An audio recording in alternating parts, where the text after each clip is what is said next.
morning, members. Welcome to today's meeting.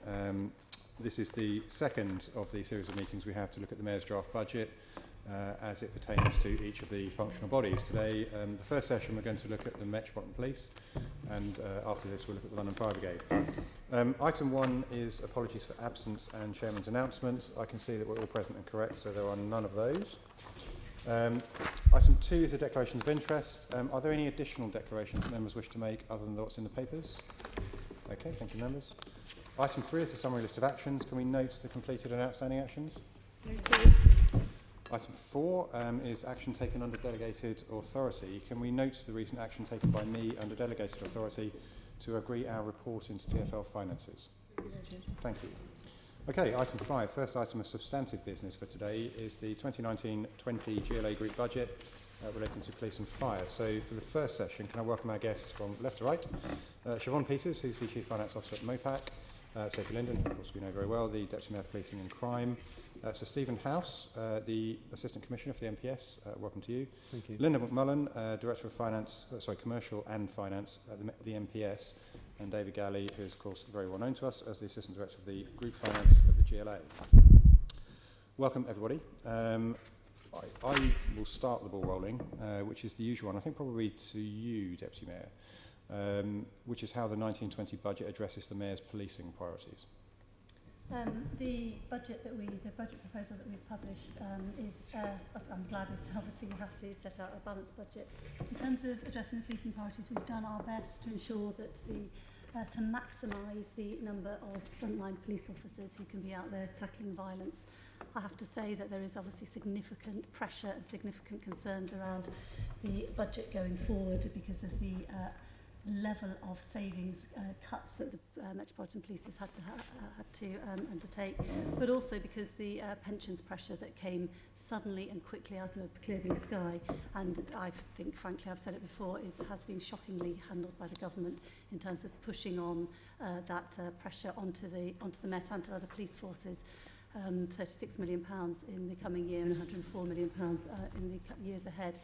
In terms of the specific question about tackling priorities, within that budget there is still the money for the Violent Crime Task Force, which will continue, which has seen significant results over the last year with knives being seized, over 2,000 arrests, and that will continue.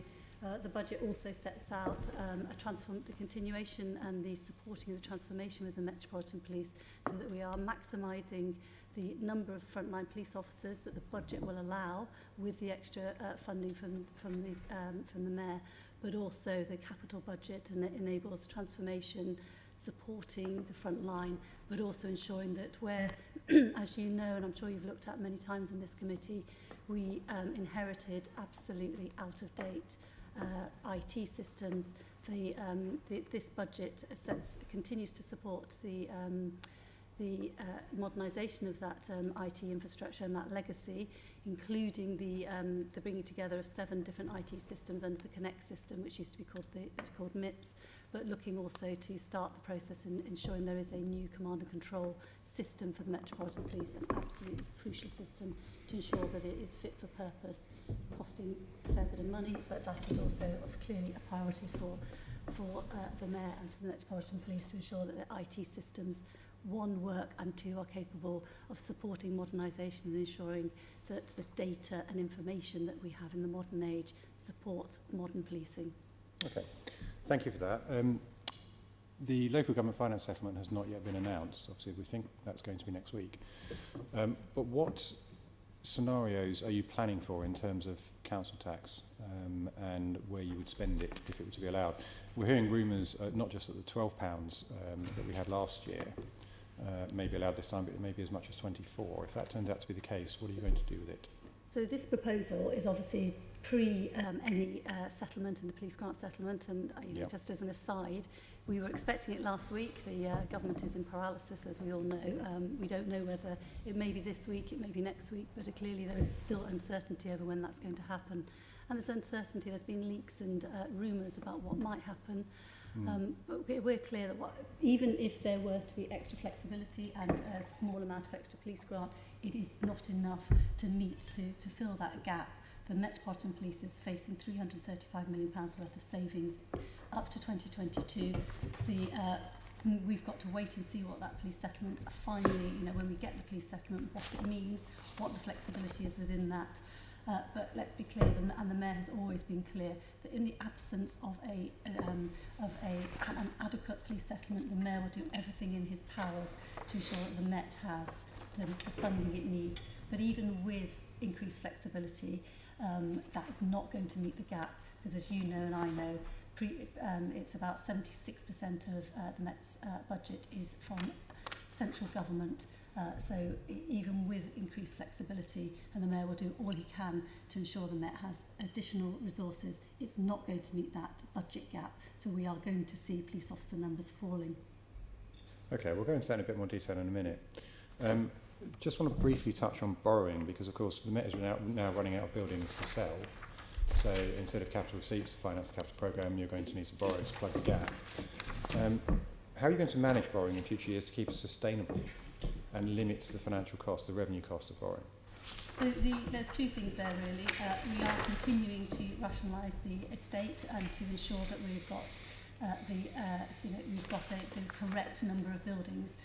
So we are going to continue to increase the number of capital receipts, and that's why we took those difficult decisions around front counters and closing front counters, and there are a number of other decisions around some of the police buildings that don't have front counters coming on stream in the next couple of years.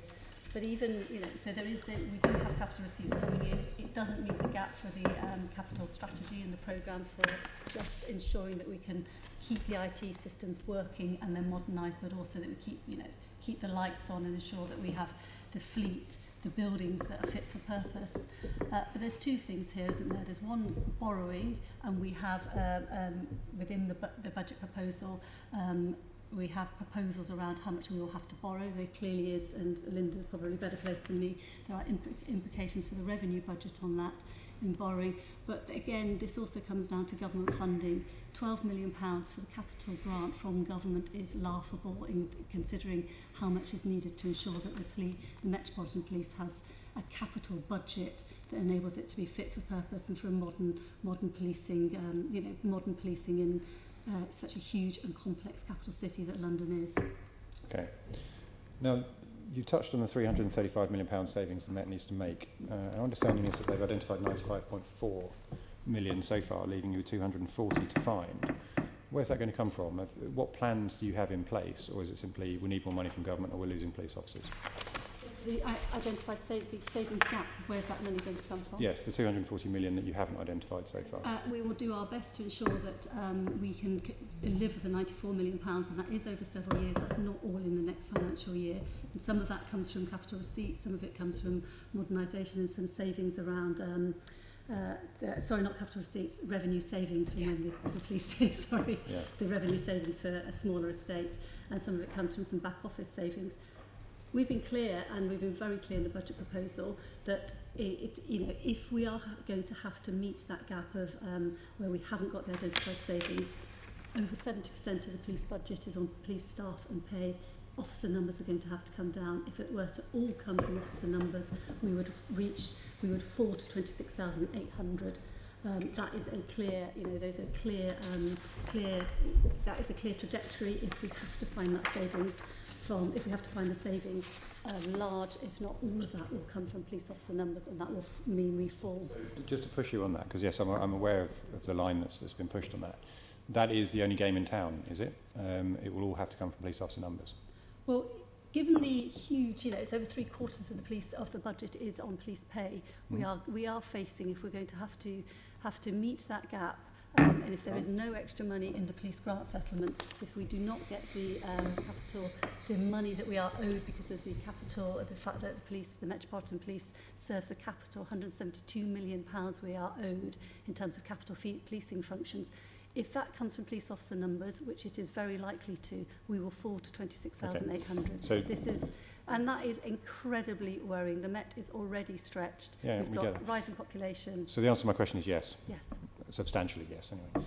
Okay, fine. Now, final one for me before I move on. The Violence Reduction Unit, which you touched on in your opening answer, you put £500,000 into that this year, and that was to get it up and running. What financial support are you planning for it for the next financial year? So the £500,000 was to get it up and running, but also not just around, there's also the money around commissioning of services.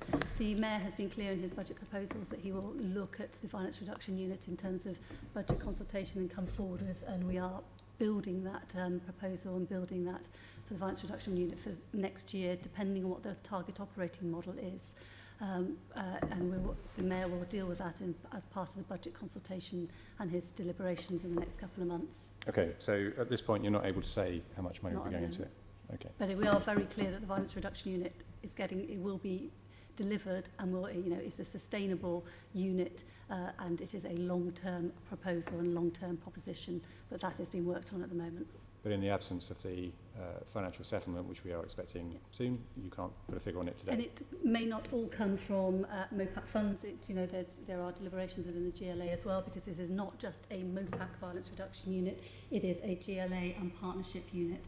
We are working with partners, NHS, local authorities, community and voluntary sector, as well as London funders around this. So that is the proposition that we're putting together at the moment. That's quite interesting. Assemblymember Deval. Question to the Deputy Commissioner. In the absence of any joint understanding from government to the position of us of the numbers that we require to police London, in terms of moving into a model of 26,000 hereabouts police officers, can you just describe what sort of planning regime you need and leading time to radically change a police service from where you are now to 26,000? Or is it, I don't need to worry about it because it's more of the same, you just reduce down? How does it work? What sort of time scales? Because it's the level of those numbers, I start thinking that the policing model isn't quite fit for 26,000. It's unsustainable. Is that where's your position? What's the professional thinking about that, and how does it work?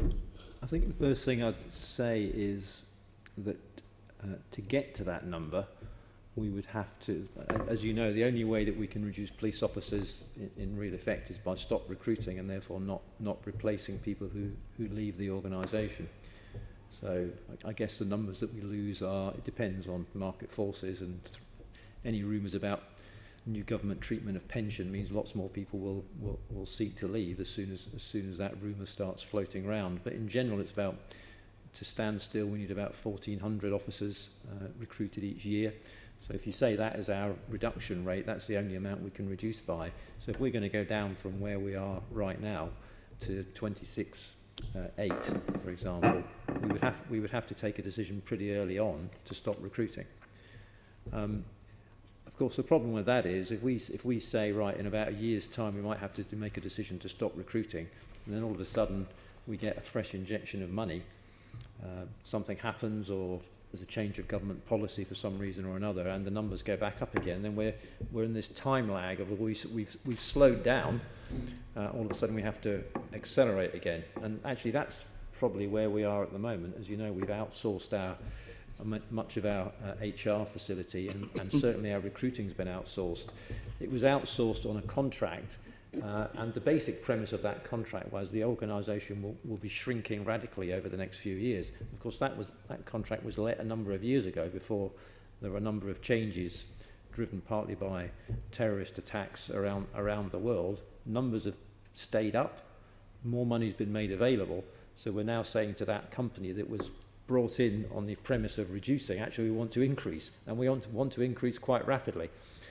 And I suppose, speaking to Craig Mackey,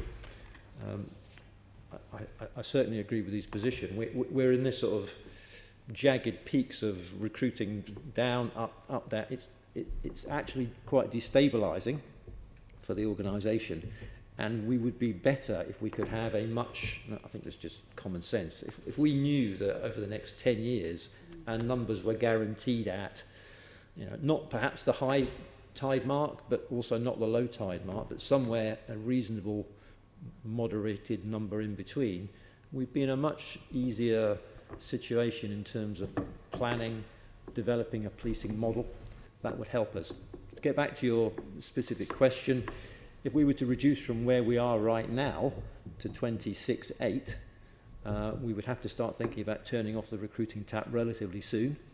And we would also have to reassess our policing model, because in all candour, that's a lower number than we really think, with some sort of wisdom and what's happened in the past, that we think we'll get to. If we had to get to that number, it would be a radical change of policing style. So if you look at forces such as the West Midlands and Greater Manchester, their chiefs have been very honest with the public and have come out and said, look, our policing style has changed dramatically from where it was a few years ago. So a few years ago, West Midlands Police had 8,500 police officers. I think they're down at about 6,500 now. Their style of policing has changed, because that's a sizable percentage. We're not talking about the same percentage, but we are talking about quite a few officer numbers. Inevitably, those numbers will be felt most on frontline policing in the BCUs, on the street, because that's where our probationers go to. Our longer serving officers often have gone to specialist roles and specialist units. Reducing those is very difficult because they're smaller in number. So, you know, taking out X number from a specialist unit could almost destroy the unit. The big numbers are on boroughs, on BCUs, and so that's where often the reductions come from. That, of course, would directly impact the visibility of police officers on the street, which we know is not as high as Londoners want right now.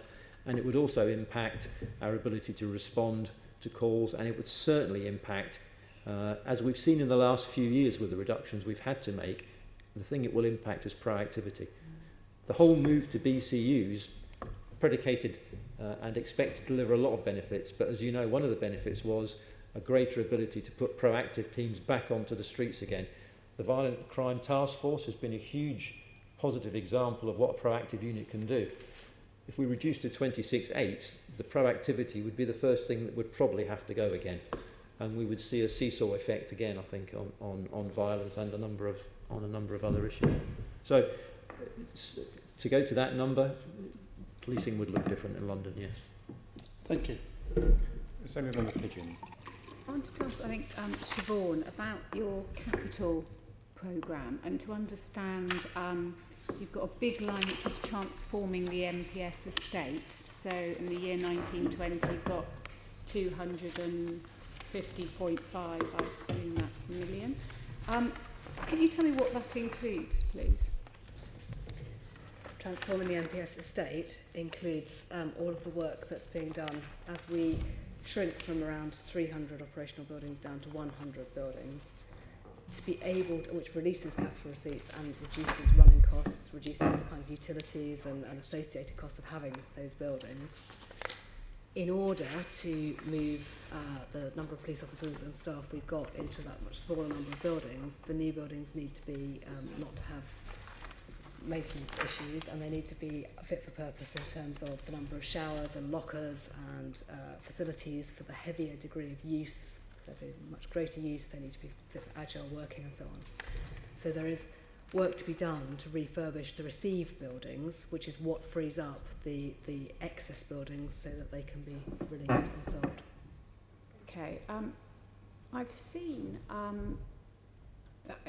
a report between February and August this year. The Met awarded a new furniture services contract worth over £87 million. Do you want to give us a bit more detail? Is this part of the refurbishing of these 100 buildings? It seems excessive, £87 million on new furniture. So it's a call-off contract which can be used by others as well as the Met, and it allows for an efficient route to market over the next few years. What does that mean? What does that mean, Siobhan? Speak So, plain language, please. All right. So when we want to buy things, we don't just go out and we have a contract. We look for aggregating volumes over time because that gives us better prices.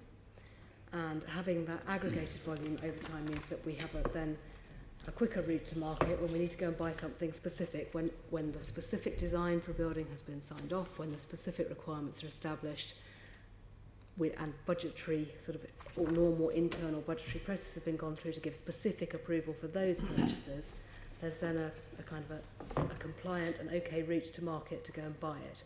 But the 87 million is not the same as placing an order for £87 million of the furniture. It's about creating the ability to go out over a longer period, and for that to be used by others as well. So for how many years is this contract awarded? And it wouldn't appear to be, as it were, the cheapest in terms of furniture. So why do you think that's good value for money? Do you want to come in, Lynda? So I'd need to double check. It was either for 7 years or 10 years, this particular contract. And as Siobhan said, it's not just for Met use, it's for other organisations as well to be able to utilise it. Which other organisations? So part of the GLA family as well. And I think there might have been some other sort of police forces. I can give you a detail of who's involved in that. So it's an aggregation of expected spend over that sort of period of time for all of those organisations, and there's a bit of contingency in there as well. So the 87 million absolutely isn't what we'll necessarily go out and spend, so as one sort of organisation. I think the level of spend that we have on sort of items like that is of the sort of, I think it's sort of about sort of 2 million a year that we probably have been spending, so we can give you some information about actual spend. But I think I saw the headlines as well, the sort of 87 million. I think it is over that wider period of time. It is for a number of organisations. It isn't about what the Met itself is spending. You'd expect to be still spending about 2 million? Yes, it's quite sort of low spend that we're sort of putting through. We will have spikes, again, as discussing the estate sort of strategy. When we go in and go into sort of new buildings, that's when we will have some of the spikes around some of the spend, obviously, as we go into new buildings. We recycle an awful lot of furniture and things. We're very sort of careful about that, but there will be sort of call on that during those periods. Okay. And where in the budget is the amount of income you expect to get from capital receipts and from the sale of former police buildings? How much are you expecting in the next year? So in the next year, we are, in this financial year, we're forecasting 13.4. Next year, 1920, we're looking for 63.2 million. 63.2 million. And do you have a breakdown of what's included in that, what you're expecting to sell? So there is a breakdown. We published the list of properties that we're bringing forward for disposal, and I don't have it in front of me to read out the list of properties, but I can certainly write back to you with that list. Could you please provide that? And maybe Sophie might know, within that 63.2 million, does that include Wimbledon Police Station? No, I don't think it does. No, it doesn't. That's not included. No. Okay, but if you could provide the list, I'd be grateful. Thank you. Okay. We're going to look at efficiencies now. Assembly Member Duval, leading on that. Okay, can we go back to the 2017 report done by the inspector at the time that required the MPS for in terms of issues around efficiency? It said, let me just get it right, it found that you had a limited understanding of the level and quality of services it can then providing for each working area, and the overall report said that you required improvement. Just tell us very briefly about what the stance of the MPS is towards that report. Was it fair? Was it reasonable? Was it unjustified? You want me to answer that? Yeah. Yep. I think we would have to acknowledge, we're a large organisation. I think the Commissioner's regularly saying, I think she's right in saying it, we're going through more change in a short period of time than the organisation's probably ever seen. With a number of transformation projects coming in, all these are designed to increase our effectiveness and our efficiency. I think on many occasions the HMI has acknowledged that there's a huge amount of change going on within the organisation and has looked at the programmes that we are introducing and agrees that they are sensible moves forward. As Sophie mentioned earlier, we have inherited a huge amount of old technology. You'll know yourself from previous experience. Our command and control system's 30 odd years old. Frankly, that's unheard of. We need desperately to replace that. It is inherently inefficient. It doesn't give our staff in our MET-CC centres enough knowledge of which units are available, what their specific skills are. It still relies on voice dispatch, whereas many forces are now moving to silent automated dispatch. In other words, for routine calls, they'll simply have something sent to their in-vehicle IT to tell them what the job is, where they're going, etc. It guarantees that you'll send the nearest unit and the most effective unit, the one with the right training. We don't have that facility yet. A number of our systems, again, Sophie mentioned it, the new Connect system will link up a number of our existing systems, which will radically reduce the amount of rekeying that officers have to do. You'll know, again, from your experience, one of the biggest bugbears they have is they have to enter details onto numerous different systems, onto the custody system, onto the CRIS system, onto Crimin, etc., etc. This will guarantee single entry, which will free up officers' time significantly. So we have made huge strides. If you look at, for example, our body-worn video, I would hold that up as a sort of a world-leading example of the introduction of technology. Certainly, we've introduced about 20,000 body-worn videos. We've seen the number of complaints against officers reduce radically. I think there's still more efficiencies we can get out of body-worn videos, and I think this is something we need to do more, which is exploit what we already have. So, for example, we don't yet use body-worn video widespread for doing interviews of witnesses and on simpler cases. We tend to revert to the old style technology, and the same with suspects. For simpler offences, I don't see any reason why we shouldn't be using body-worn video to get on with that, provide best evidence to the CPS. A number of other forces do it. We don't do it on a widespread endeavour yet, and I think we could make better use of those sort of things. So there is a lot more that we can do. So I suppose inherently I'm saying, yes, we accept criticism. I think we would have to acknowledge anyone who came in and looked at it and said you could be more efficient. The answer is yes, of course we could be. Virtually any organ, I dare say the HMIC could be more efficient if someone went and looked at them. It's true of any organisation. And you know, we accept that, and we're working to try and improve it. We're never going to get to perfection, we know that, but we need to use technology far better. And we need to look at our processes. Usually, as you'll know, it's not the technology that drives it, it's the business processes that are the difficult thing to change. And that's what we're paying a lot of attention to. When we introduce Connect, we need officers and staff to embrace it and to move forward. Same with body-worn video. You know, the take-up of body-worn video is still progressing. For things like stop and search, it's in the high 90% that the body-worn video is turned on. For other aspects of policing, it's not quite as high in its usage. They don't turn it on as much as all that, and we need to see them use it far more. Same with tablets and the laptops that we've issued to officers. So, you know, every officer has a tablet. Supervisors all have laptops. The usage varies across the organisation. It's monitored, and we go out to those places that don't use it as much as we would like and ask them why not. And usually it's local practices.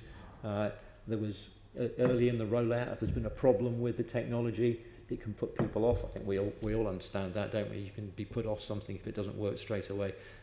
It's improved, it's been refreshed. Have they tried it since then? And once they do try it, then they take to it a little bit more.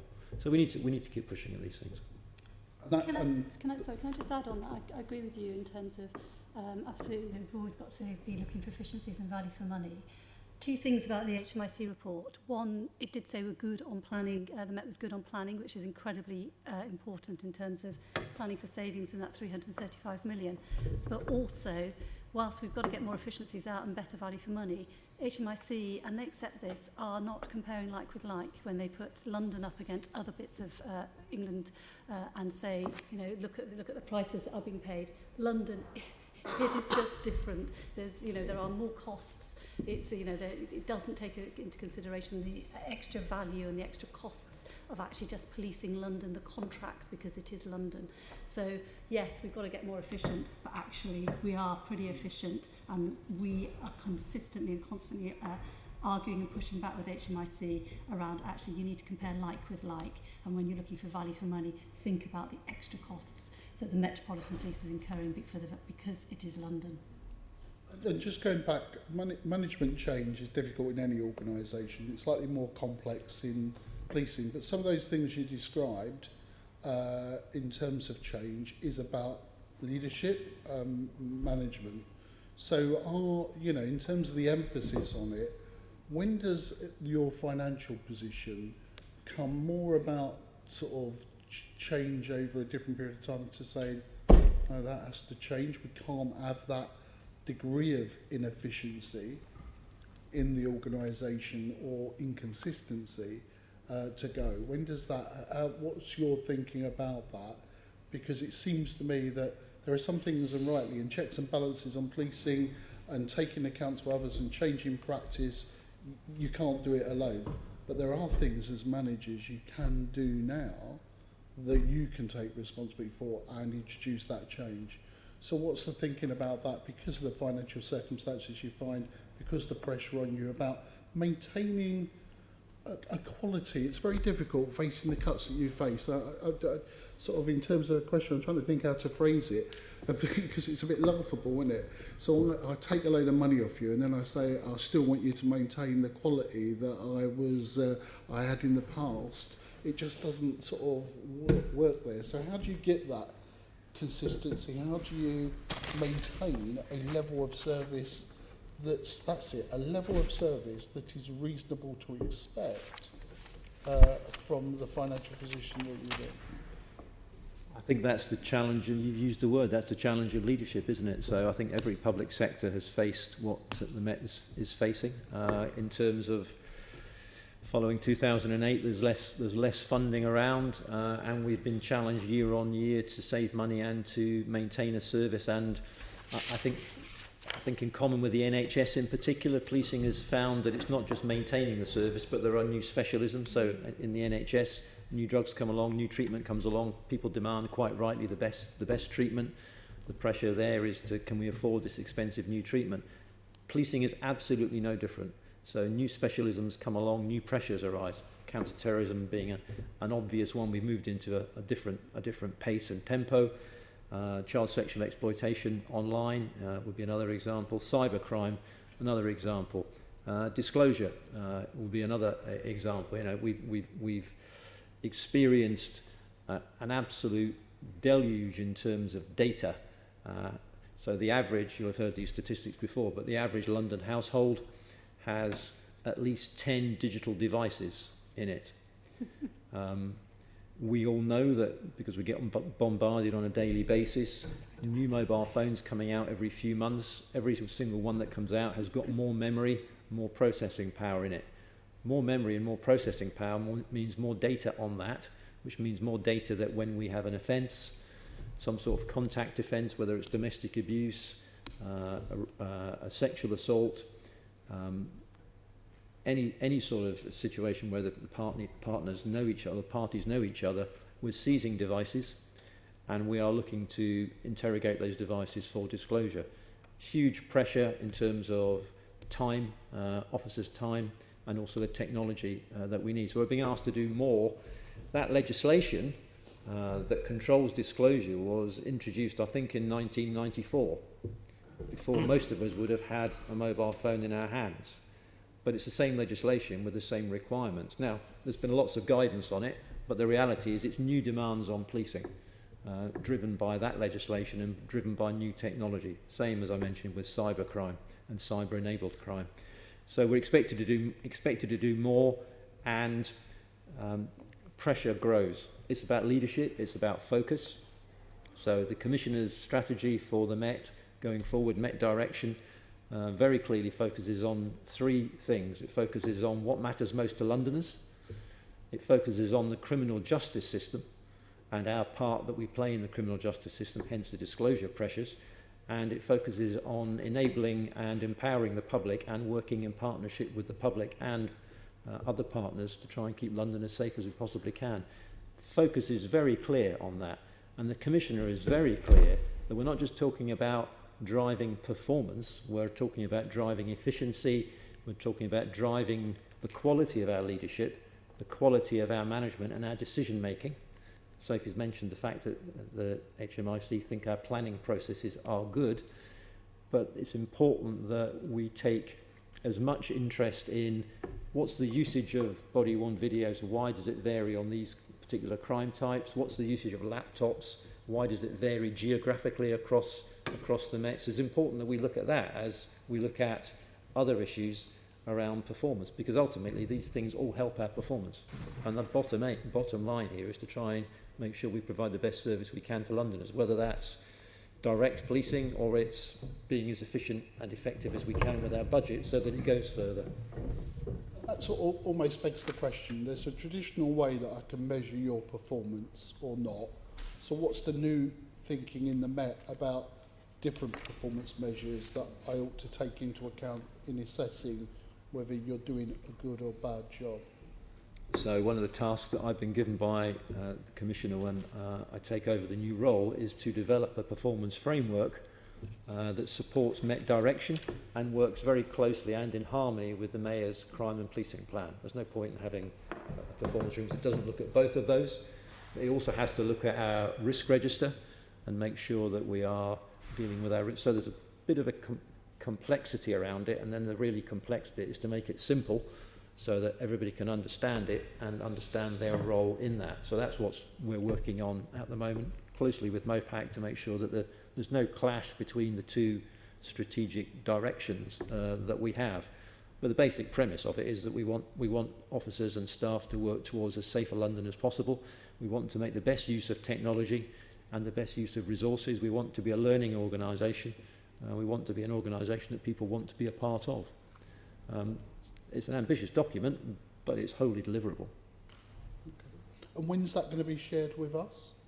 As in, or the PCC, or because it has got some interest. The performance framework. Yeah. Yeah. When it's shared with me, then I can share it with you. But it's being worked on at the moment. I haven't seen it in its full glory yet. Thank you.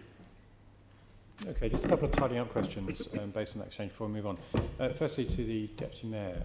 The HMIC's report in 2017 about the efficiency in the Metropolitan Police and the finding that the Met required improvement. One of the things you said earlier on is, well, we are efficient. Are you dismissing that report? Are you disagreeing with it? To what degree do you agree with it? What I said earlier is around, of course, yeah, we're always striving for better efficiency and value for money, and that's about transformation programmes. Mm-hmm. But in terms of the specific thing around efficiency and value for money, we don't think that the HMIC is fairly comparing the Metropolitan Police with other forces because of the difference in costs. So you're disagreeing with their finding? Yes. Okay. And to the Assistant Commissioner, you said some things about body-worn camera, which I think we're probably united in thinking body-worn camera is a great innovation, and we're very encouraged the Met are using it. You talked about it not being used uniformly across the Met. So I think the figures you gave were high 90% for stop and search, but in other areas used a bit more sporadically. Why is body-worn camera not a requirement for interaction with the public? So I'm surprised it's not 100% in stop and search, bearing in mind the political sensitivity of stop and search, but also the efficiency that it brings to the table, the advantage it gives to the Met, certainly in terms of securing prosecutions and things. Why is it not being implemented uniformly? So one of the reasons it won't be is because officers will we don't require them to switch it on all the time, and I think frankly that's simply common sense. It then grabs so much data to be downloaded. Frankly, it'd be a waste. So we suggest to them they turn it on when they're dealing with something that they think is appropriate. I can imagine there would be a number of situations. I think back to my operational policing on the street. Be a number of situations that happen on the street so fast in front of them that actually, although we would like them to second nature switch it on, they simply get into the situation too quickly to turn it on, and it may be a while before they remember to turn it on. There'll be some situations that they're dealing with where they'll feel it's too sensitive to have the camera on because it may inflame the situation. And that's got to be the officer's judgment. We do pride ourselves in the UK on officers using their discretion and their policing experience. And there'll be some instances where they'll think to themselves, actually, I don't want to have the camera on for this moment and for this incident, but they'll make a choice to have it on other incidents.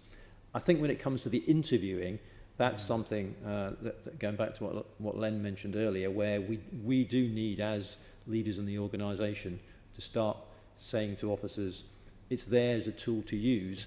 I don't think it's a reluctance from officers. I think it's almost well, we've not used it like this before. It's a new way for us to use it, therefore probably something that they will need more encouragement on. I think what we see with the tablets, is exactly as I described, that in some areas it was rolled out earlier, early versions, more bugs in it than the later versions had, so the officers use it the first time, it doesn't excite them that much, it's not as quick as they wanted it to be, it doesn't perform properly, it fails at some point, they get turned off it like we all would do with the technology that doesn't work. There's been a refresh, we've done some things to improve the tablets, therefore have they tried it since? So actually our digital policing people go out around all the BCUs and all the stations to almost do a sort of a tech lab with people to explain to them the features that it's got, to get them reacquainted with it so that they'll start using it again and embrace the technology. So that's a slightly slower time because you have to get people's hearts and minds with that. It's all very well saying we can issue an order, you will use your tablets at all times, but actually you need people to invest in these things and that takes a little bit more encouragement and persuasion, I think. But I think we're on track. We're seeing an improvement month on month in the usage of the tablets. The laptops have landed very, very well. Slight sort of differences there that the laptops that's been issued mainly to supervisors are incredibly popular, very well regarded, and usage is high. With the tablets, it's taking a bit more time for officers. But bearing in mind, supervisors sometimes will be in a vehicle, sometimes they'll be office-based. The whole point of the tablet is it's relatively small. You carry it on your person, and then you're into the situation of officers on the street using it. And it's easier sitting down with a tablet, tapping away on a keyboard, than it is on a laptop, tapping on the keyboard, than it is on the street with a tablet, doing this while you're talking to somebody. Somebody else is shouting in your ear, traffic's going by, your radio's going, etc., etc. Okay. Thank you. Right, we're going to move on and look at reserves. Assemblymember Cooper's leading on that for us. Thank you, Chair. Looking at the figures for 2014-15, there seem to be a fairly higher level of reserves, 420 million. The plan appears to be to move to having reserves of just less than 90 million by 2022-23. So that's in a period of 7 years, quite a substantial drop. And I think I don't think any of us would have qualms about the idea of using reserves to assist with the transformation programme, which we've just been touching on in terms of technology. But plugging budgetary gaps by using reserves doesn't strike me necessarily as the best way forward, because once it's gone, it's gone. And I just wondered, perhaps if we start with Sophie and then perhaps Lynda could talk about that, or possibly Siobhan as well.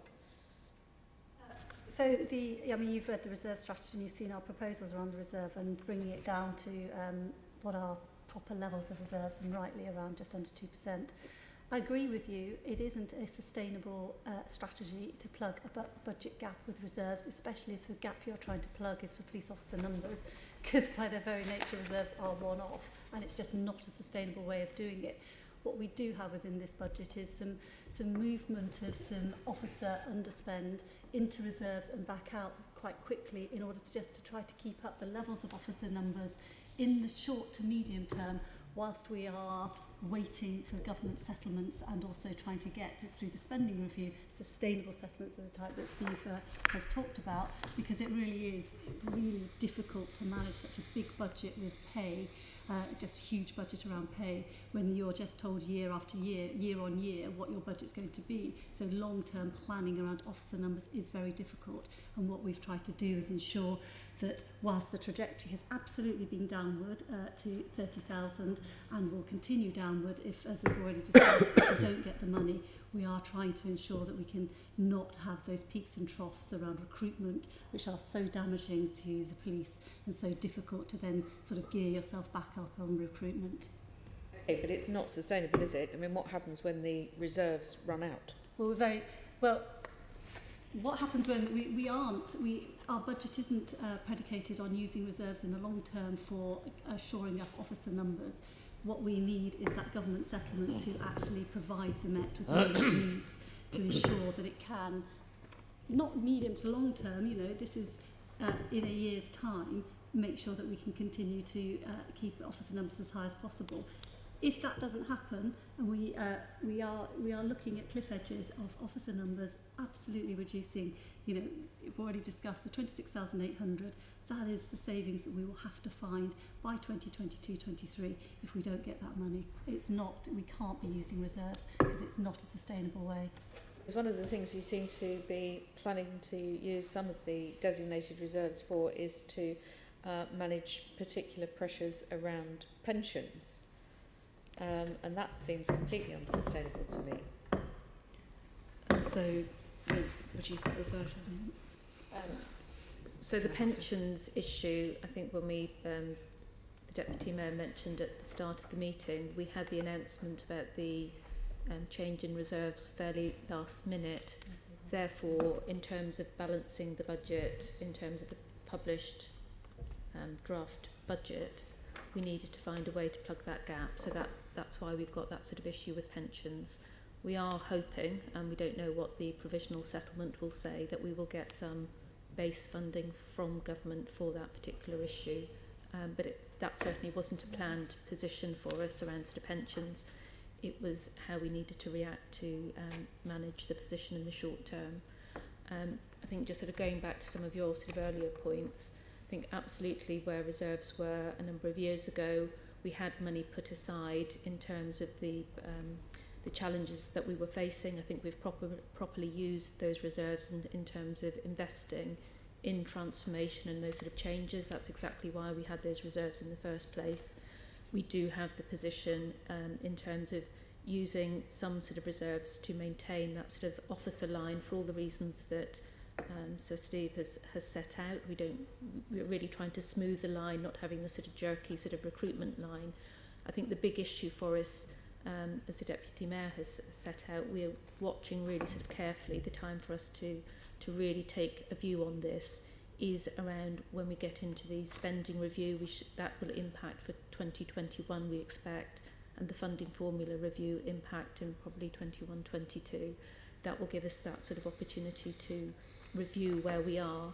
Obviously, part of our position is that we are sort of seeking for the full sort of funding of all the national international responsibilities as part of that sort of settlement. That's really where we will be at that point. Sure, because clearly we were underfunded previously on the NICC funding, which was a point that I think that was made very heavily during our discussions last year during budget and performance.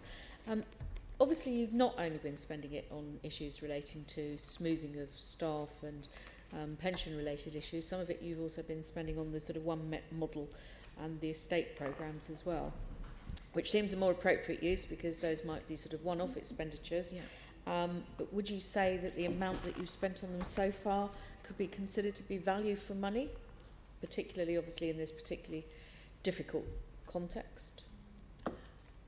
From my perspective, as we go through the investments in our One Met model programmes, we go through the Treasury Green Book process, looking at the investment and the return on that. Some of those investments, so for example, the estate sort of strategy, there's about a 7% sort of net return on the investment in it. So a lot of what we do in that sort of space is very much sort of driven by the financial sort of return. Other areas that we are investing in, for example, some of our IT refreshment are less about financial return, although we do try and sort of revise sort of business process to make as much efficiency, financial return as we possibly can. Some of it is about sort of maintaining our operational capability.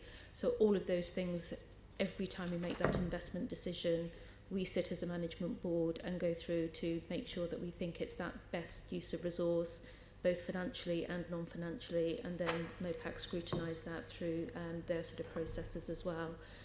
So I think it's quite a difficult sort of process. We don't always agree on every single thing, but I think we do reach that sort of situation of saying that is the best value that we can get out of those investments. So I think we do have really good processes around that. Okay, thank you, Chair. Okay, the big thing on the horizon is, of course, the funding formula review. So we're going to talk about that a little bit. And Assembly Member Pigeon is leading on that for us. Yes, so we've got this funding formula review. It's going to start, I think, in the spring of next year, but it will come into effect for the year after. Lynda's shaking her head. Tell us more, Lynda. There's obviously an update. I'm not sure it's an update. So certainly the Home Office's position, which MPS supports, I support, is that first of all they'll do the spending review. So that is sort of ongoing at the moment, but will formally sort of happen probably next sort of summertime, sort of spring through to summer. Spending review. So that's the spending review. So that's, you know, in essence, how much government will decide to spend on policing. So that will be the first task. The following year, they will then look at the funding formula review, which will be the allocation of that amount of money between the different forces. So we would expect the spending review to actually impact in 2021, and then the funding formula review to impact on 21-22 if all of that goes to plan. I think elections and lots of other things always make these things more difficult to be definitive about.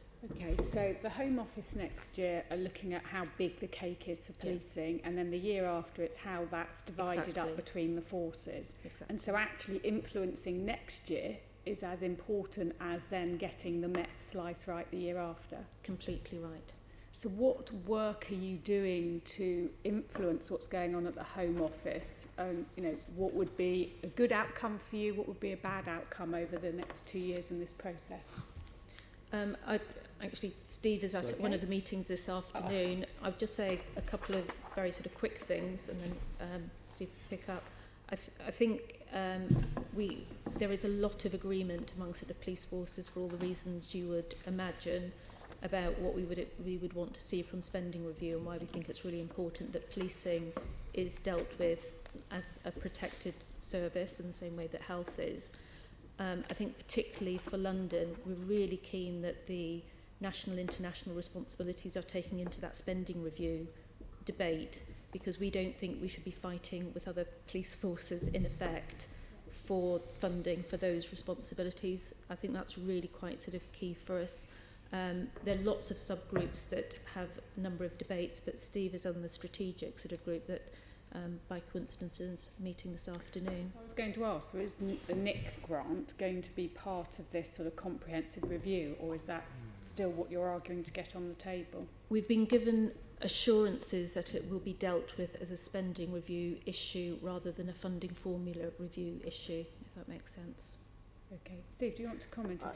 I can simply reinforce what Lynda said. Yes, I go to a meeting this afternoon. It's the second one that I've been to, a series of regular meetings, which is chaired by the Home Office but attended by police and crime commissioners, the Metropolitan Police Service, go along, the National Police Chiefs Council and the National Crime Agency are all represented. I'm sure there are others that I've missed out. And the conversation is around exactly as you've described. How do we influence this in the most effective way? What do we think good, bad and ugly would look like in the future? And how do we build our case in the most persuasive way to persuade the Treasury, really, that we are a valid place for investment. I think we've talked about the NICC grant. If that was funded fully, that would be a massive step forward for the Met. It would also help us enormously with the rest of UK policing, because when you get into the funding formula, as you've immediately said it, that's about how to slice the cake up, which is never a particularly pretty debate to be had with colleague forces. So the NICC takes us out of that debate effectively, although Edinburgh gets a small grant for being a capital city as well. The London grant is significant and recognises the global nature of the place and the unique demands on the Metropolitan Police Service. So it takes us out of the funding formula debate to a degree, and we would want to try and emphasise that as much as possible. In terms of going back to the spending review, it is about presenting a case to show that we are using the money effectively now, and obviously there are areas where we could be more effective, but that we are doing an awful lot to improve, that we're embracing change and reform.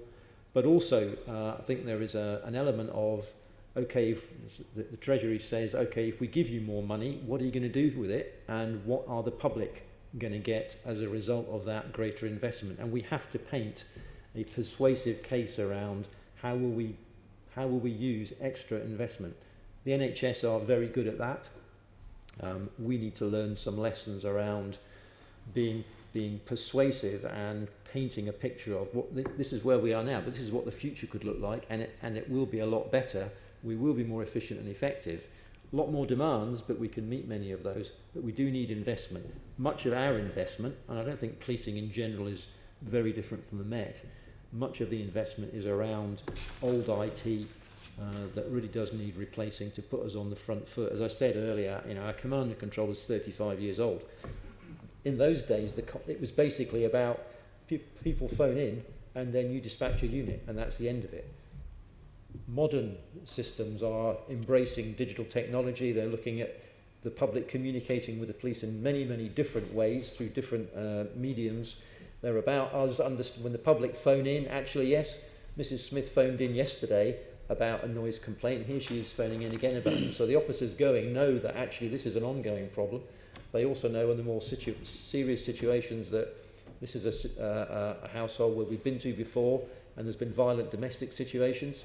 There's a dog that has bitten officers in the past, gives them the information they need to do the job, and then also automates callbacks to the public to say, when we attended, did we resolve matters? How was that? So we build in customer satisfaction, feedback to the officers as well. And then we also populate our crime reports, all of our safeguarding reports from the same system. Our current command and control system, as you'd imagine, the 35-year-old system, does none of that. So we need that, and we need to persuade the Treasury to invest in something which they probably have a vague understanding of. We need to try and paint a vivid picture for them that we need this investment, and we also need the right people, and we need to be able to attract the right people with the right packages. What work are you doing to put together this package, looking at your sort of demand forecast? And we know, as I've been raising questions about the demands on the police are increasing, the number of calls coming in.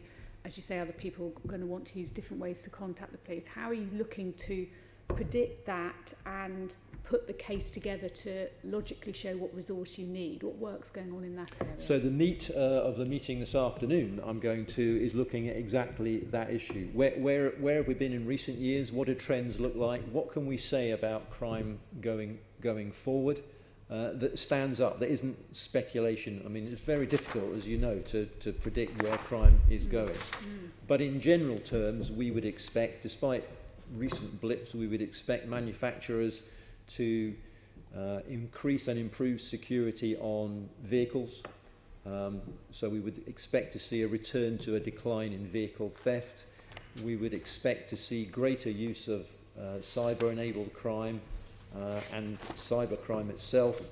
We think that child sexual exploitation online is going to continue to grow. Absolutely. We believe that domestic abuse is a situation that is at the moment a perennial problem, and therefore one that we need to look forward that we will be dealing with in the future. It's not going to go away. It's not going to go off the agenda. We're looking at violence. We're looking at sexual assaults, and trying to chart where's that been recently. Where do we think it's going? Where's the public demand going to? So, for example, we've now automated for Londoners the ability to report road traffic collisions. What we've found is an increase in road traffic collisions as a result of that. Because we've made it easier for the public to report it, we're getting a truer figure. We all know, tragically, the same is true in things like domestic abuse. The more seriously we take it, the more genuine we are with the public, the more they believe that we will deal with this properly, the more we get reported as. Same is true with sexual offences, rape, etc. So it's building the picture of what does the demand look like and what are our responses to it, and painting a picture of how many people we'll need, what technology we'll need, and effectively what sort of increases in budget we think that will require going forward. We are building, as you would expect, a sensible range, so we're also suggesting if you give us this amount of money we can do X, if you give us this amount we can do Y. Okay. Can I just add to that, because I think you slightly especially Lynda, slightly underselling the expertise of the Met in this field, because there's a huge amount of work that has already happened and that Lynda has been leading, as along with Siobhan, around with the Association of Police and Crime Commissioners and the National Police Chiefs Council, that there is already a vast amount of evidence around demand and the need through the force management statements that HMIC are now requiring of all forces. So there is a huge amount of evidence already there. Home Secretary has already acknowledged that there is an issue between resources and demand, and therefore the stretch on the police. So yes, there's more to be done in terms of bringing it all together, but we are, that evidence package is there. This is, the Home Office has that evidence. It's a case of making that case to the Treasury during the spending review, ensuring that we are making all the cases around the evidence. But in the end, it will come down to some political decisions around what the government is prepared to prioritise. Is it prepared to prioritise policing and the safety of citizens? And for us, it's about prioritising the safety of Londoners. And that is a huge question mark, because we've got the Prime Minister who, in the Home Office, was deaf to the demands of the, deaf to the expert advice of the police, and we haven't yet seen any evidence that has changed. No, I accept politics is involved in all of this, and it will be government decisions. I'm just trying to establish today, I think we're aware of that, establish today where the Met is in making the case. Now, I remember before, and I think we talked about it previously, the NIC grant, and I think you'd last reviewed how much you felt you should be paid from government back in, was it 2015? Are you reviewing those numbers to get them absolutely up to date to try to help strengthen your case? So some of the conversations we've had with Home Office, substantially the figures are the same. So it's not that we're reluctant to do a huge sort of piece of work again, but it was a very long piece of work. So the conversation having with Home Office is that their view and our view is that those figures have not significantly shifted. Some things have gone slightly up, some things have gone slightly down, but you're right, we need to sort of formalise that with them, but they're not expecting us to go through all of that again. If I may say, I don't think there's any disagreement that the figures are the figures. The disagreement is we're just not paying it all. They're just not paying. I know they acknowledge it. It's just not paying, which comes to the decisions we were talking about earlier. If I may just interject briefly, my understanding, and correct me if I'm wrong, is that the Met have valued the cost of the NIC work at 340 million. You receive about 170, so about half. My understanding, I think, from conversations that we had last year, is that the Home Office agree that they're underfunding, but they disagree about the scale of the underfunding. Is that correct? And if it is, what do they think the real cost is? So the only issue between us, so it's not in, because we went through all of the work, so we agreed the figures, their only difference is whether or not they should fund the overhead associated with the core spend.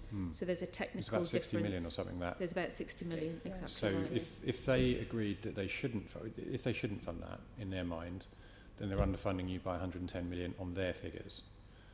Is that correct understanding? So they weren't explicitly clear that they wouldn't fund. So my question to them is, where does that sort of funding come from? Does it come then from government grant, or does it come? So it's got to come from somewhere. But there is a tacit agreement from the Home Office that they're underfunding the Met for the NIC work. Absolutely. So in terms of the core underfunding, there is no disagreement. Their accountants have got a different view in terms of should overheads be funded through that or through something else. Okay. So I think that's the only sort of area of possible sort of disagreement. Okay, my apologies. No, absolutely fine. And my final question is, and it came up earlier, that 69% of your revenue comes from central government, so you're hugely reliant on them. Are there any plans to try to reduce that reliance? Is there any work going on in that area? I don't know who would like to pick that up. Lynda, maybe? This is obviously, I find this all very interesting, which other people probably don't find it quite as interesting.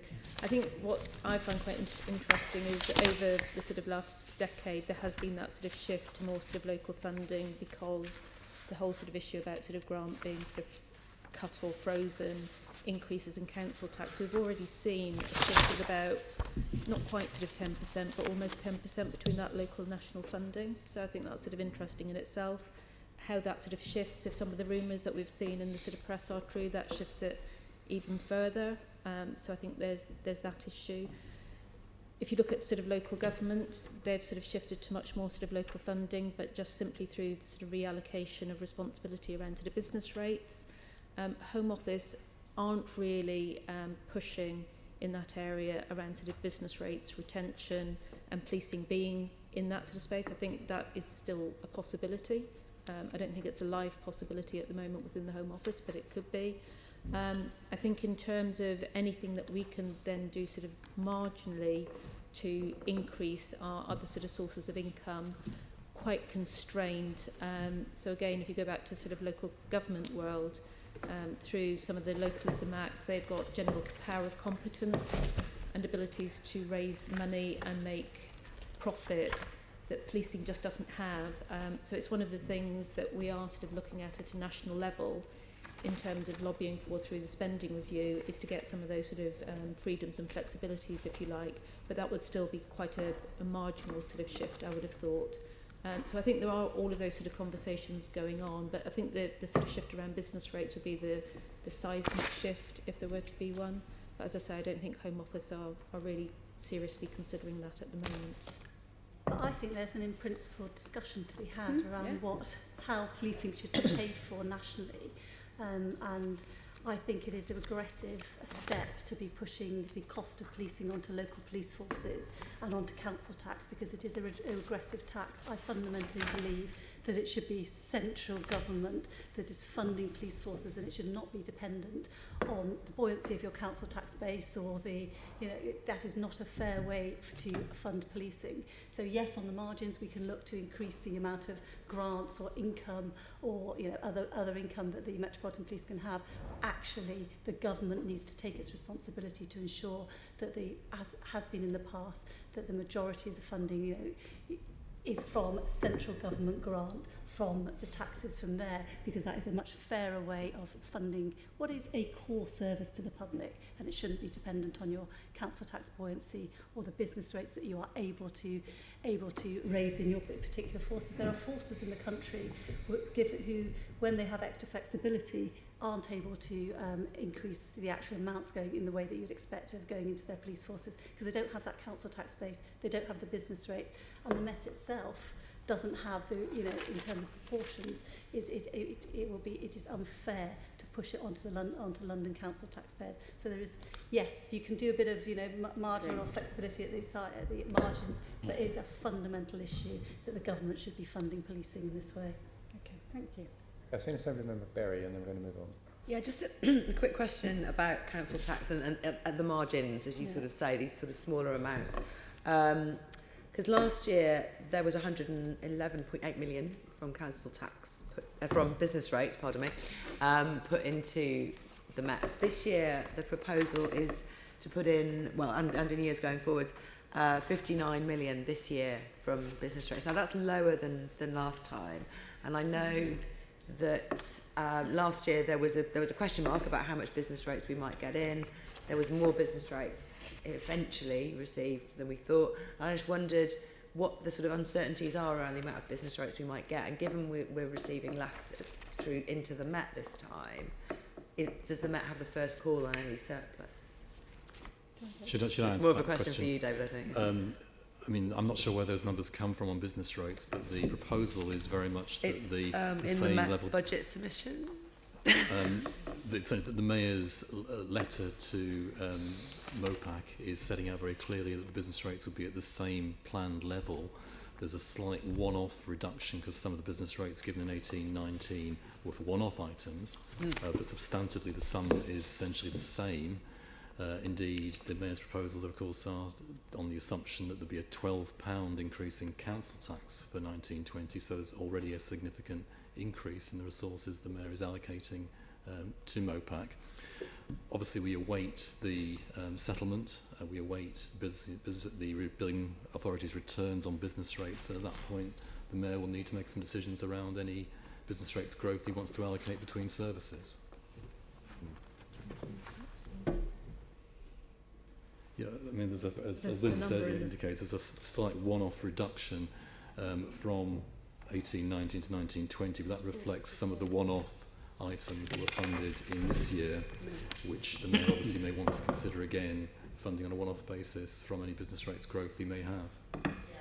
So that was really my question. That obviously, if you get extra than more than you think you will, then that has to be only a one-off bit of spending, and that's what we had last year. Also towards the Young Londoners Fund. That's partly why I'm asking. So yeah, that's the question really. Is there as much uncertainty around the business rates this year as there was last year? Because there was substantially more received than we expected. Yeah, the base funding, I would say, is certainly secure for 1920. There is huge uncertainty, as we've touched upon earlier in the debates about the comprehensive spending review and the consequences of fair funding reviews, which means that from 2021 onwards, there's huge uncertainty around what business rates will come to the Mayor. At 1920, I think the base figures are pretty secure. We'd hope there'd be levels of business rates growth that would come through of a similar level. We await, as I say, the Building Authority's returns at the end of January, and it's really only at that point that the Mayor will be in a position to commit any growth to services. So my question really was only about this year and that uncertainty around the final returns from local authorities, but it's fine if that's what you want to say. Okay.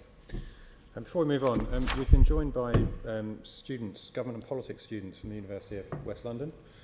For your benefit, this is the Budget and Performance Committee, and what we're doing is going through the Mayor's draft budget for the next financial year and looking at the different functional bodies that report to the Met, in this case the Metropolitan Police, and we'll be later seeing the London Fire Brigade.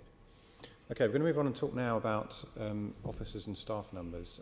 Assemblymember Hall is going to lead on that for us. Hello, thank you.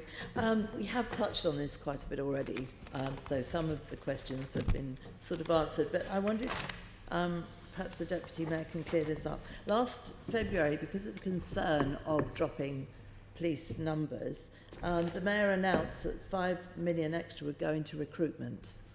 And then, of course, the extra recruitment was announced in October that fitted in with this. Does it really take that long to put that money in to get extra numbers? The Mayor did put £5 million into increasing recruitment and the advertising of the campaign. That wasn't that the recruitment didn't start gearing up as soon as the budget, as soon as the financial year started. It does take a bit of time to develop a recruitment campaign that is effective. It does take that little bit of time, and the Met did launch a recruitment campaign in September, I think it was, of this year, in order to boost the numbers. It's not that recruitment stopped and wasn't happening before that campaign. It has, so there's the campaign that the money's been spent on, but also going back to actually something Steve talked about in terms of the contracts that have been let. Previously, the SSCL contract that had been let, which included recruitment, was let on the basis that the Met was reducing its numbers, so it was having to, the contractors let on that purpose. So some of that money is also around ensuring that SSCL is able to meet the demands of the new recruitment, because it's having to increase assessment, increase training, and increase the flow of people through what we call the pipeline. So it's been spent on a number of things. One is the campaign, but also it is actually making sure that where the numbers are increasing, we are able to get them through as quickly as possible. It just seems like such a long time, because especially when there's money in the budget for 30,750 officers. We've got that from a Freedom of Information Act request ages ago, and yet the numbers have gone down to 29,666, we're told. Yeah, all right. So it does take time to recruit. That's partly going back to the conversations that we've had around needing to ensure that such a large organisation as the Metropolitan Police has a sustainable budget, which isn't just decided February, so it can plan. We have been always clear that the operating model of the Metropolitan Police in terms of the restructure was bringing it down to 30,000, and that has been the trajectory of police officer numbers consistent with the budget that we have got. It has slightly dipped below that because there are just, recruitment does vary. Sometimes you get more, and it depends on who's leaving, how many people leave, what the recruitment pipeline is like. But we are expecting it to, and it is to increase quite rapidly because of the campaign and also because of the work that has been put in to speed up the time it takes from the moment a person applies and shows an interest in becoming a police officer to actually having boots on the pavements, or however you want to phrase So it. it will now speed up again, because this is so important to Londoners, how many officers are out there on the street. So it will now speed up again. We have always, it is, in terms of speed up. The reason for the confusion is that the Mayor keeps saying he'll put extra money in, or he'll put money in for recruitment, or he'll put money in for recruitment or whatever. And then we're told that we could go down to virtually no police at all. And then we FOI and there's money in the budget for 30,750 officers. All of us Londoners are very, very concerned at just how many officers are out there. And it's important for the officers as well. They need backup. And given the crimes going on at the moment, it's just all very confusing, with the Mayor saying he's putting more money in. I'm sorry if you are confused. I am very clear in my mind that we have been very clear that the Metropolitan Police has been transforming itself on a baseline and an operating model of 30,000. The trajectory for the police officers has, because of the discussions that we've had previously, we've talked about needing to ensure they're sustainable, there aren't ups and downs in recruitment and difficulties that provides for the Met. So that has always been very clear. The increase in the recruitment and the campaign is because the Mayor put the money in so that we would have an additional 1,000 officers than we expected to be able to, would have otherwise been affordable. So we are increasing the recruitment. That takes money to make sure we get people through the doors and train them and assess them. And it does take a bit of time, because it takes about 9 months at the moment from an expression of interest to getting a person through assessment, through training, through vetting and onto the street. That last bit I understand. The bit I don't understand is when he said he'd be putting the extra money in and it took so long for the boost to start. But I'll go on. Is the £30 million forecast underspend for police staff pay 2018-19 evidence of over-budgeting? Sorry, can you say that again, please?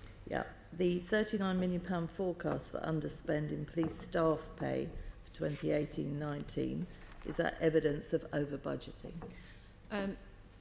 We don't think so. We are obviously going back, looking at every single post just to make sure that every post is required, just to make absolutely sure. Some posts that we are underspending on in the current year are part of our savings package for next year. So, for example, in the custody area. In other areas, we just have got similar problems recruiting. So we've obviously been putting a lot of attention in terms of officer recruitment at the moment, but we have been working quite hard in terms of trying to make sure that we are fully staffed in other areas. So we do have a number of vacancies, for example, in forensics, although we are spending time, we are spending money in terms of overtime to make up in terms of some of those performance that we need in those areas. So it is an area that we're concerned about, but it is majorly a recruitment issue for us, trying to get those posts filled. And you're confident that'll be sorted, because of course the overtime bill negates an awful lot of the so-called savings in any event. Absolutely. So we are absolutely committed to getting those posts filled. But other than some of the major areas, so for example, the command and control area, absolute priority for us. Forensics, absolute priority for us, alongside officers. But some of the other areas, we do need to get some of those posts filled first. So there is a prioritisation around that. Okay, fine, thank you. Sophie, what savings can be made within MOPAC? I'm looking particularly on increases in staffing numbers in MOPAC. According to an organogram published in 2013, there were 89 staff in MOPAC. In the latest organogram, there are 129 staff. So that's an increase of 45%. So what are you doing to try and reduce that? There there has been an increase, but this isn't because there's been an increase in the number of, it's an increase that because the MOPAC has been successful in bringing in extra grants and commissioning services, so you do need the staff to be able to manage that. It isn't within the establishment, it is because of the one-off extra commissioning and grants that we have. We also have DARA and Evidence and Insight, where we have shared services with the Metropolitan Police, so that is part of the establishment as well. Okay, if they're grants, then are some of them on fixed-term contracts, etc.? Yeah. Yes. Okay, Yeah. thank you. And they are, Sorry? they are grants for tackling violence against women and girls, the DRIVE programme. There's no question around that perpetrators. it's the amount of people that suddenly there's a 45% increase. They are part of the establishment. One's interested to find out why. I'm sure it's So, not good. sorry, just to clarify the answer that you've just given, the new staff are all covered by external grants? No, there is some transfer of E&I staff into MOPAC as well. Okay, so they're And paid that's a shared for service from the with MOPAC budget. I think what might be useful is if we could have a breakdown of that. So staffing numbers in MOPAC and how they are funded would be quite useful, Okay. just for clarity. So what we'll do, Sure. I think when we do the follow-up letter at the end of the meeting, we'll ask for that, and if you can write back to us and give us a breakdown, that would be very useful indeed. Thank you. I've seen in order, I've seen Assemblymember Pigeon and then Assemblymember Cooper. Lovely, thank you. I wanted to ask MOPAC in terms of workforce numbers. I understand there's going to be some changes to the Section 92 agreements between MOPAC and local authorities, which will see the Met Patrol Plus scheme scrapped. Is that correct? The Commissioner is reviewing that at the moment and is going to come forward with proposals around what can be on offer to local authorities. She said at the last policing plenary that the Met Patrol Plus was of its time because of the issue around police officer numbers and the budget. It is not going to be the same as it was, but she is going to come forward with, and we are still discussing that, with a proposal for local authorities around Met Patrol, but it's not going to be the same as Met Patrol Plus. It's not going to be the same as buy one get one free, but there will be an offer. I've yet to see the details of that, but that will be coming forward shortly.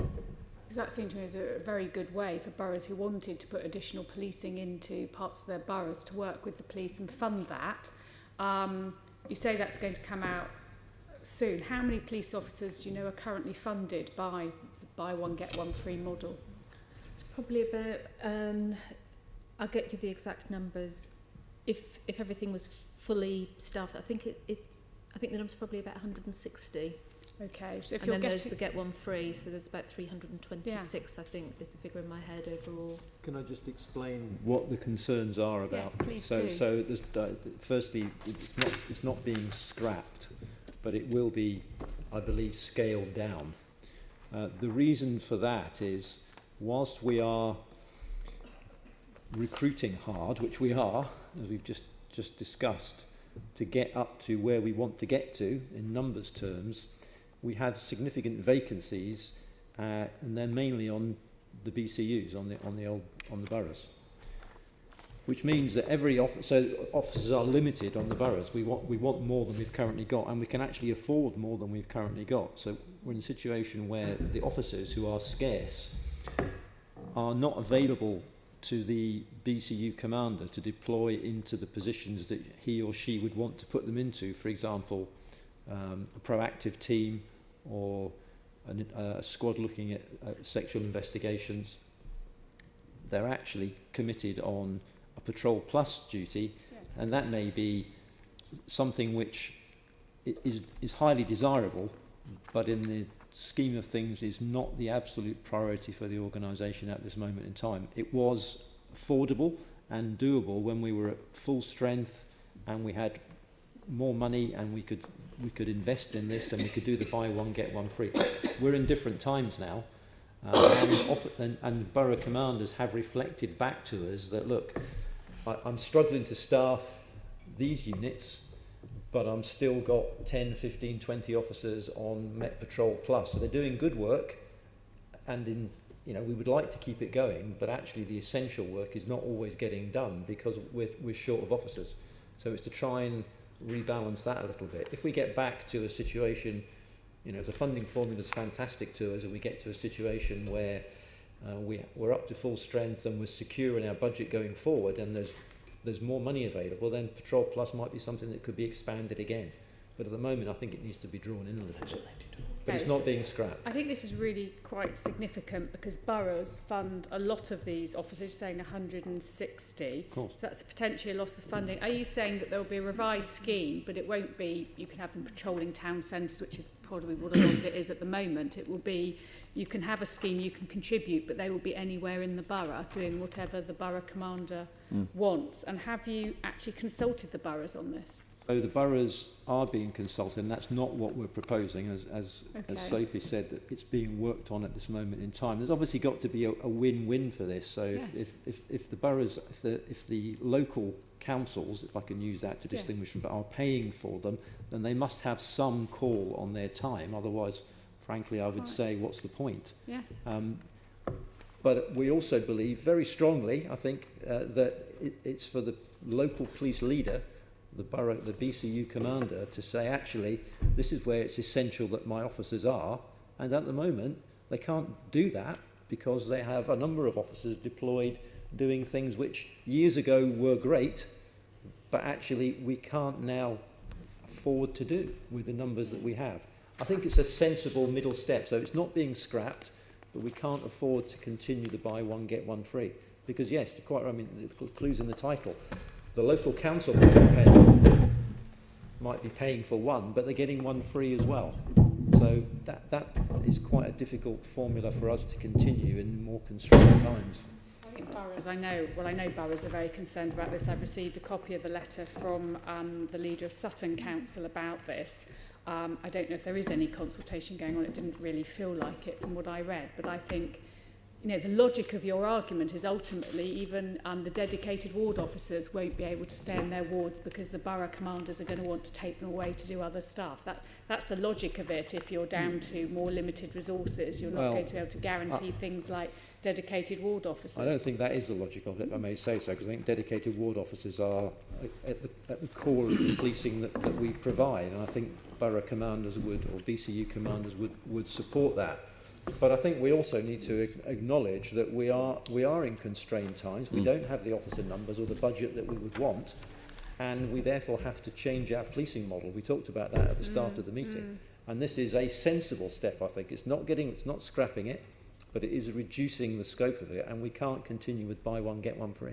I certainly, as our committee, and I'm sure PCC would like to see this revised option model as soon as it's available, please. Can I also mention that the Commissioner and the Deputy Mayor and I were at a local leaders group recently, London so there has been face-to-face consultation. The Okay. Commissioner has answered questions on this and is aware of the strength of feeling. Yeah.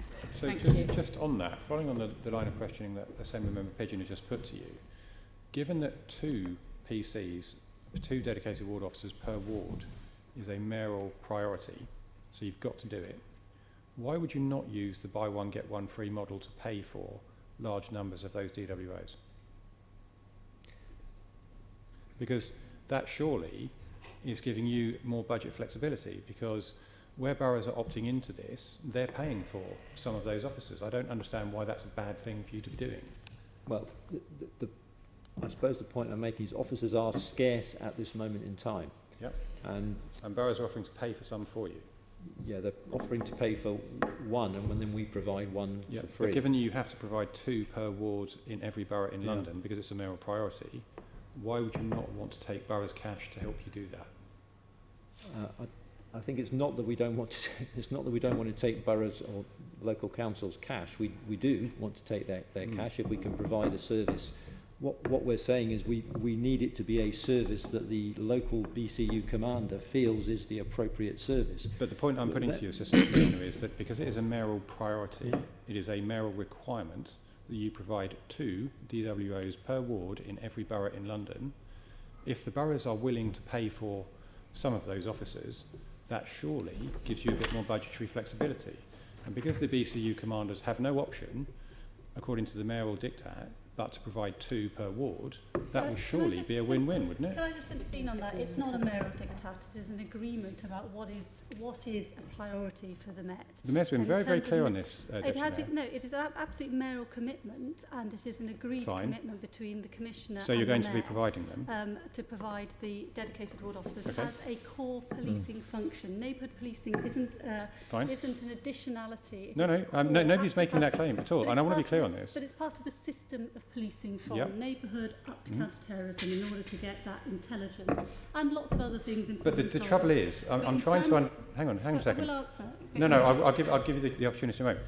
I'm trying to understand your logic because, yes, it's a core mayoral priority. It's not a new thing. There was neighbourhood policing before this mayor became the mayor. He's wanted to up the ante and put an extra dedicated ward officer into every ward. The boroughs, on the buy one, get one free model, can pay for some of those police officers. Given that it is a core mayoral priority, why would you not want to take the money? The buy one get one free model was one that was enabled local authorities to purchase officers for their priorities. Mhm. So often they're in the town centre, they're in nighttime economy hotspots, or they're in shopping centres. Mhm. It wasn't devised in order to pay for core policing that the Metropolitan Policing rightly is committed to, and the Mayor is committed to as well. Mm. So it is a different issue. Local authorities, and I very much welcome the money that the local authorities have put in, Mm. but, you know, as Steve House has explained, and the Commissioner has also talked about, the stretch on the police at the moment means that they are having to look at that again. Neighbourhood policing is absolutely core, and it is right that it comes out of the core budget of the Metropolitan Police. I think the thing I'm trying to get to is an understanding of, given that you are strapped for cash, and nobody in this room disputes that, if the boroughs are preparing to put money on the table to provide officers, you're not wanting to accept that money seems very odd to people sitting on this side of the room. If local authorities, this is hypothetical, but if local authorities were to come to the Met and say we want to pay for extra dedicated ward officers on top of the 2, that would be for a discussion between the borough commander and an operational decision. But in the main, those local authorities have come and bought Met Patrol Plus officers for Newham has bought them for enhancing their enforcement activity around rogue landlords. Mm. Other areas have bought them in terms of nighttime economy and hotspots around the nighttime economy. That's a discussion between the BCU commander and the local authority. What I'm saying to you is the dedicated ward officers are a core commitment of the Metropolitan Police, a core commitment of the Mayor, and therefore it is right that it is there within the Metropolitan Police's budget. If local authorities want to top it up, that's a discussion for the borough commander. Okay. I've seen Assembly Members Cooper and Desai.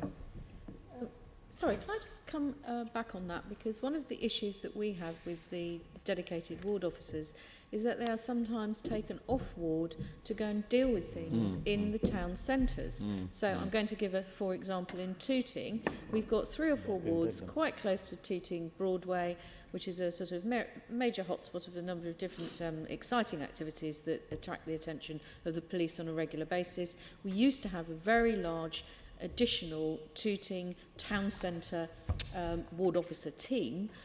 That is now much smaller. If the local council decided that it felt that that was a priority, I'm pretty much 100% sure that the local police already see it as a priority because they do take the DWOs off ward to go and deal with issues in Tooting Town Centre.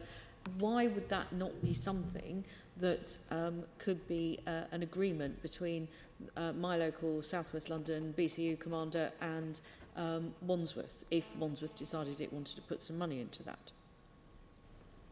To help us keep the dedicated ward officers in the wards. So firstly, there is a criteria that allows and enables dedicated ward officers to be withdrawn from the ward for certain duties, but it's quite limited. So that's the first. So if it's happening outside that criteria, it shouldn't be. I can get that looked at. In answer to your question, I actually don't have a problem with that. If that's agreed between the local BCU commander, who we're trying to empower with far more local discretion to meet the needs of the local communities, and council, then I don't see too much of a problem with that. But I do think there is still a point. It may not be popular, but I have to keep coming back to it. The buy one get one free means there are 2 officers in this situation. the borough commanders are reflecting, or BCU commanders are reflecting to us that they are not able to fill roles that they want filled because we don't have enough officers yet. Hopefully we'll get there, but we don't have enough officers yet to populate the model for BCU policing, and that they are therefore constrained, so they can sit in the police station. They can see that some of their specialist units are not fully staffed, but they can look out and they can see that because of a council agreement, they've got officers patrolling in a certain area, and if they had the freedom, they would say, I'd want to take that officer off that deal and put them into that specialist unit. Okay, All we're saying is, for the borough commanders to do their jobs properly, he or she has got to have the discretion to use their officers as they see best fit. Flexibility and discretion. And that's where we think buy one, get one free, under its old model, constrains their abilities to lead their officers effectively. Which kind of brings me back to my original question, which I wanted to ask, which is, and it ties back to my comment earlier on about reserves and the use of reserves for smoothing out the number of officers and also for pensions. Would I be right in my assumption that where we have got officers doing overtime to cover for particular vacancies, to provide that flexibility that we've just established that the BCU commanders need, that is not pensionable payment to them for that overtime? So it actually does create a saving using officers in terms of overtime rather than bringing in recruits, because the overtime is not pensionable. However, so that is a positive thing in a budgetary sense. But in a negative sense, and our colleagues in the Fire Brigade have heard me make this point very many times to them as well, obviously that means that officers are working extra hours, additional hours. They're not necessarily taking their rest time. It's not in our papers here, but I just wondered, what impact is that having in terms of officer levels of sickness, and particularly with reference to stress? Has the increase in overtime, as the number of officers on force has gone down, has the level of stress and sickness, absence related to stress, gone up? And I'd be very happy, those figures are not here, but obviously that then creates a cost, not just in human terms, but also in financial terms, because in one sense, you're then paying for officers who can't come to work. Am I right in thinking that there is a correlation between those things? We all recognise that policing is a really difficult job, and asking people to do it for 100 hours in a week rather than the normal number of hours, it makes it more stressful. Okay, so first simple answer is overtime is not pensionable. So you're correct in your assumption there. I would stress that's not why we're using it. And I don't think you're suggesting that, although it is a financial benefit from that point of view. So all I can certainly, yes, policing is stressful. Has it become more so? I believe so. Is it particularly so in London? I believe that is the case. As we are under strength to where we want to be and demand is high and we're trying to provide the best service we can, yes, I think it's become more stressful. Certain particular roles are even more so. So officers working, I would suggest, in things like serious sexual investigations is highly stressful. Officers working in counter-terrorism, because of the consequences if they get the stuff they deal with, is highly stressful. But equally so, dedicated ward officers attending the scene of a sudden death can be very stressful. Child-infant death is extremely stressful. It's impossible to set a rule for that, I think. So one of the things that I deal with on a fairly regular basis is officers who are off on long-term sick and want to extend their time on full pay beyond the regulated time. And you read the stories of and much of it is stress related. And officers can relate it back often to traumatic incidents they've dealt with. Is extra overtime causing them more stress? Well, in the main, overtime is voluntary. I'm not suggesting for a minute that there are some occasions where we don't say to people, no, you've got to work on. It's a disciplined service, and exigencies of duty mean sometimes that has to happen. In the main, it's a voluntary aspect. The most recent time I was out operationally was with the Violent Crime Task Force. They're working a lot of overtime. There's a high demand for their services. So one of the reasons I was out was to see are they in danger of becoming overtaxed, a little bit burnt out. I would say the reverse was true. I talked to a great many officers in the time I was with them, and their view was actually overtime, the extra overtime is welcome. And as I say, it's a voluntary thing. So I don't see that myself.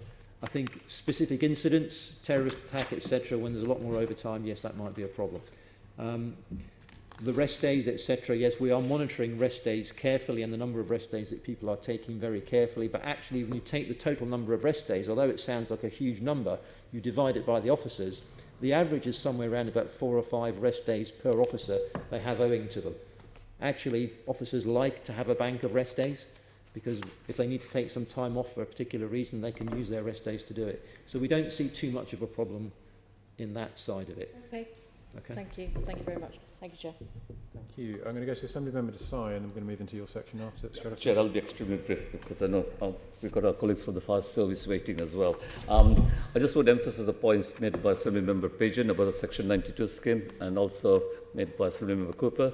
Now, Sir House, I hear what you say about constraining times. In fact, that's been a recurring theme of all our discussions ever since I've been here at the GLA, and I'm glad that you said the scheme's not going to be scrapped. And also what the Deputy Mayor said about NUMS and the Enforcement Service. I just want to make the point that these schemes have been very well received in my part of London, and also they emphasise local council priorities, which should be the same as local police priorities under the police plan. But there have been instances in the past when that has not been the case. And in Tower Hamlets, so if you look at it, Tower Hamlets Homes, in partnership with the council, have used these officers very well around antisocial behaviour. The day-to-day concern of local residents in Tower Hamlets is the ASP. And I personally fear, and I know that Mayor John Biggs would join me in saying this, that would drop if he did not have his Section 92 officers. Bark and Dagenham will make the same point very strongly, and in Newham. And it's not just the use around enforcement and licensing that these officers add value. Very often, because I was in charge, I was the cabinet member in charge of crime when this scheme was introduced, very often the licensing rates, early morning rates, have resulted in people who wanted another offences, from sexual offences, murder, and so on. So it does add value, and I would urge you to exercise caution in the way that we proceed with the review of this scheme. But I do note that you said it's not going to be scrapped. Can I move on? Yes, you may. So the last section is other issues, but quite important.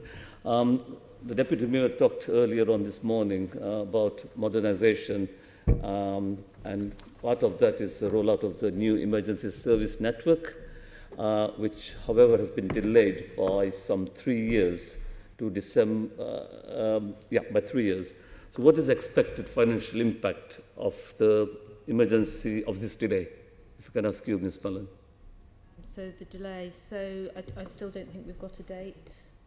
Sorry, a date for the introduction of ESN? I don't believe there is one. Sorry, the emergency service network, yeah. the rollout has been delayed to by some 3 years. Yeah. Yeah. Well, So I think that's the plan. And what we want to know is what is the expected financial impact of this. So in effect, so government at the moment, it's a government project. So we are waiting for some reworked figures. We are waiting for some reworked dates. I think Public Accounts Committee are hearing again in the new year about where those plans have got to.